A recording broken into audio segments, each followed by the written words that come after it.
உங்களுக்கு அறிவோ அறிவுனே? அடே, எனக்கு இருக்கிற அறிவுக்கு இந்த ஆளினார் அழகுராஜா அமெரிக்காவில இருக்க வேண்டியவன்டா. ஏதோ என் கஷ்டகாலம் இந்த வரப்பட்டிக்காட்டுல வந்து பழனியப்பன் சைக்கிள் வீலுக்கு பெண்ட் எடுக்கிறேன். வீலா இது வில்லு மாதிரி இருக்கு. அண்ணே, நீங்க பெரிய ஆளுண்ணே. உனக்கு தெரியுது, நம்ம ஊர் ஜனங்களுக்கு தெரியலையே. இதெல்லாம் நீ போய் சொல்லணும்டா. ஆம்பளைங்கிட்ட சொல்லணுங்கிறது முக்கியம் இல்ல, நம்ம ஊர் பொம்பளைங்கிட்ட போய் சொல்லணும்.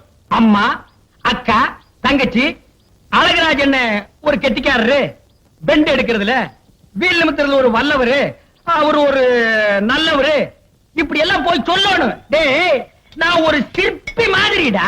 எப்படி செதுக்கிறேன் பாத்தியா? இந்த ஊர்ல உன்னை யாருமே கிட்ட சேர்த்துக்க மாட்டேங்கிறாங்க. என்ன கிட்ட வந்தா நீ கடிச்சு போடுவேன். அப்படி இருந்து உன்னை ஏன் நான் சேர்த்து வச்சிருக்கேன்? இதையெல்லாம் போய் சொல்ல வேண்டியதான். சொல்லுங்க. வீட்டுல ஒரு அழகான சம்சாரம் இருக்கும் போது வெளியில ஒரு 50 வயசுல ஒரு அம்மா புடிச்சிட்டீங்களாமே. இது உனக்கு தெரிஞ்சு போச்சா? அடே, லவ்ஸுக்கு வயசு வித்தியாசமே கிடையாது.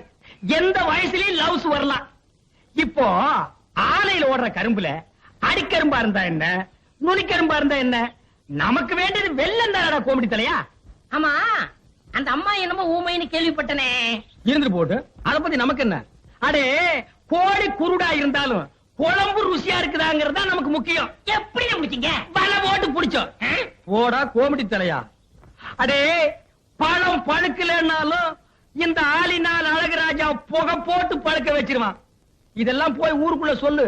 அதுவும் குறிப்பா அம்மனியக்கா கிட்ட சொல்றேன். அந்த கேரியர் உன்னை எல்லாம் நம்பி வைக்க முடியாதுப்பா. என்ன அந்த ஊமை வீடு எங்க இருக்கு? விலாசம் அந்த தெரியுது பாரு ஒரு மரம். ஆமா, அங்க போய்